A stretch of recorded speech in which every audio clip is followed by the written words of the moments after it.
Welcome to News Mongolia, where we bring you the latest stories and updates from across the nation and beyond. I'm Batsirin Namshir. On the News Mongolia today, Mongolia commemorates 90 years of light industry development. Mongolian Gobi exhibition unveiled at the Prague Zoo. A Mongolian artist successfully studied at and graduated from the Florence Academy of Art. For the news, stay tuned. March 26th marked a significant milestone in Mongolia's economic history as the nation celebrated the 90th anniversary of its light industry development. A commemorative event took place at the prestigious Corporate Convention Center, drawing attention from across the country. Among the distinguished guests was the President of Mongolia, who graced the occasion with his presence and delivered a stirring congratulatory address. Epidemics, wars, hindrances in transport logistics, unemployment, poverty, hunger, shortage of goods, and price increases that occurred in the world over recent years remind us that every country should pay special attention to its industrial sector. We all feel it. That's why the President of Mongolia initiated the Food Revolution national campaign throughout the country to improve the food security and supply to the population and develop the light industry sector. It is important to implement a comprehensive, integrated and mutually supportive policy for the rapid development of the light industry sector. Over the years, a comprehensive campaign has been undertaken to bolster the light industry sector, encompassing various initiatives such as customs and tax relief, along with low-interest, long-term financing options for individuals and enterprises involved in the food and light industries. As of today, this support extended to these sectors has surpassed the significant milestone of 1 trillion Mongolian tugriks, as highlighted by the President. Emphasizing the transformative potential of light industry development, President Khrushchev underscored its role in job creation, poverty reduction, and enhancing family livelihoods, ultimately contributing to an improved quality of life for our citizens. Looking ahead, there is a collective resolve to elevate the light industry sector to new heights. These include strategies to enhance the value of animal origin raw materials, stimulate production and exports, and streamline the supply chain. In line with this vision, the President announced plans to launch the ambitious White Gold national movement nationwide, aiming to propel the industry forward. The current output of Mongolia's light industry stands at an estimated 1.4 trillion Mongolian tugriks annually, underscoring its significance as a cornerstone of the country's economy. The inauguration of the Industrial Combine on March 26 of 1934 is hailed as a pivotal moment in Mongolia's industrial journey, particularly for its light industries, which assumed a leading role in shaping the sector's trajectory. As Mongolia celebrates this remarkable milestone, there is renewed optimism for the future of its vibrant light industry sector.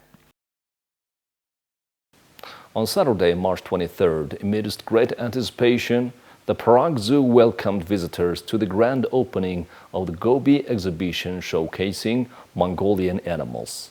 This event marked a significant milestone in the collaboration between Mongolia and the Czech Republic in promoting wildlife conservation and cultural exchange. The ceremony was graced by esteemed guests, including Batirten, the Minister of Nature, Environment and Tourism of Mongolia, and the President of Czech Republic, Petr Pavel. Notably, President Pavel participated in traditional Mongolian ritual encircling an ovo, a symbolic pile of stones representing a connection to the spirits of nature and the land, 3 times, symbolizing the inauguration of the new exhibition section. The Gobi exhibition, housed in one of the world's premier zoos, Prague Zoo, promises to offer visitors a glimpse into the unique biodiversity of the Mongolian desert, featuring iconic species such as the Bactrian camel, wild horses, and other fascinating creatures native to the region. With Prague Zoo attracting a staggering 1.4 million tourists annually, the exhibition serves as an exceptional platform for showcasing Mongolian tourism and its natural wonders to a global audience. Three words represent our culture. The first word, I Mongols. The second is Chinggis Khan. And the third is Gobi. When we say Gobi Desert, we immediately think about Mongolia. So, I'm very happy that this exhibition with such a deep and famous name opened in the Prague Zoo. The current president of the Czech Republic is one of the important figures who has been contributing greatly to the preservation and transportation of Przewalski horses since 1993. I'm honored to be opening this exhibition. I hope, after watching this exhibition, more tourists from the Czech Republic and other parts of Europe will come to visit Mongolia. Today, we had the opportunity to learn about Przewalski horse preservation. In addition, we can see rare exotic animals such as Pallas's cat, eagles, long-eared hedgehogs, and even some dinosaur egg fossils and petroglyphs. Here we have a Mongolian gear and ovo stone pile. During his visit, Minister Batyrtyn engaged in substantive discussions with the Czech Minister of Environment and Minister of Regional Development, laying the groundwork for joint initiatives and shared environmental stewardship. Additionally, in a landmark moment of cooperation, he formalized these efforts by signing a memorandum of understanding with Miroslav Bobek, director of the Prague Zoo, outlining a pioneering reintroduction project for Przewalski horses to Numruk, an endeavor poised to contribute significantly to biodiversity conservation and habitat restoration. The unveiling of the Gobi exhibition not only enriches the cultural tapestry of Prague Zoo, but also fosters mutual understanding and appreciation between Mongolia and the Czech Republic, as visitors embark on a journey through the arid landscapes of the Gobi Desert within the heart of Prague. They are not merely observing animals, but immersing themselves in a cross-cultural experience that transcends geographical boundaries. Italy is renowned worldwide for its art education. We are spotlighting a Mongolian artist who has benefited from this rich heritage. Ertin Bolgan has graduated successfully from the Florence Academy of Art, where over 110 students from 40 different countries are studying. To master the language of classical art, studying the works of the past is crucial. Understanding and feeling how the masters created their art is key. Students and young artists immersed in this process tend to produce works with greater sensitivity and depth. That's why the Florence Academy of Art was founded in 1991 in Florence, a city renowned for attracting individuals seeking education in the fine arts. Ertin Bolgan, who graduated from the academy, holds a special distinction for being the first Mongolian student to graduate. As Erdene came, the very first day I saw his work in the first year program, I saw a real talent. I saw a person who had a fire inside him to become a really wonderful artist. And he has been dedicated and continued to work really hard for 3 years to achieve what he's been able to achieve. You can see from the painting, his final painting, that he understands so much about the tradition of portrait painting, and also he understands the tradition well, so he can become a teacher and a really excellent painter. So we look to great things coming from him in the future, and we hope to see you very soon. It was a real pleasure working with a talent like Erdene.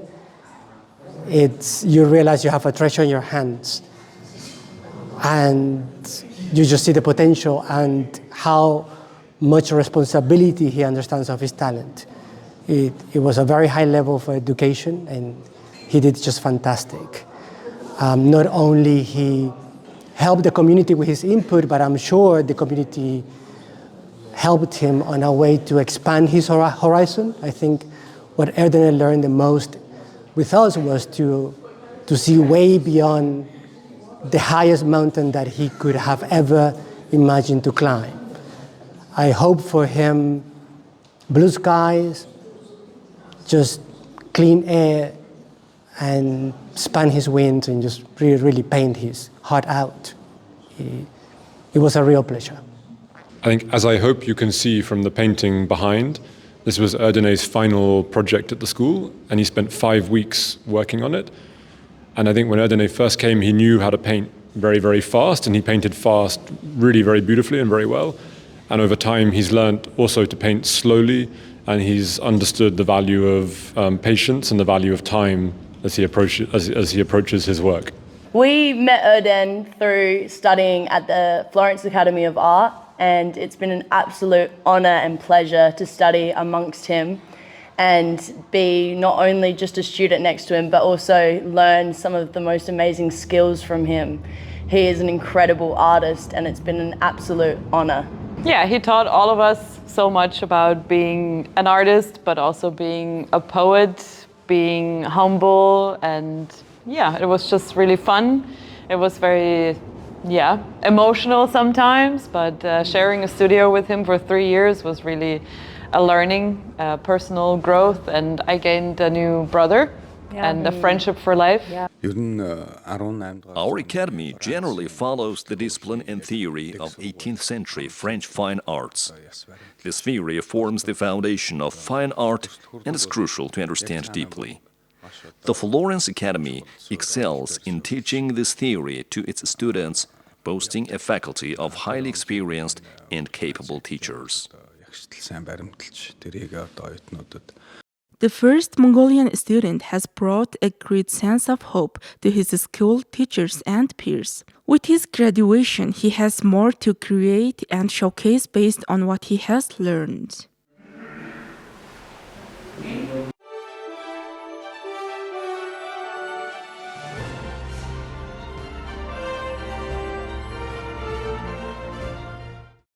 You're watching News Mongolia. Now let's take a look at the currency exchange rates provided by Mongol Bank.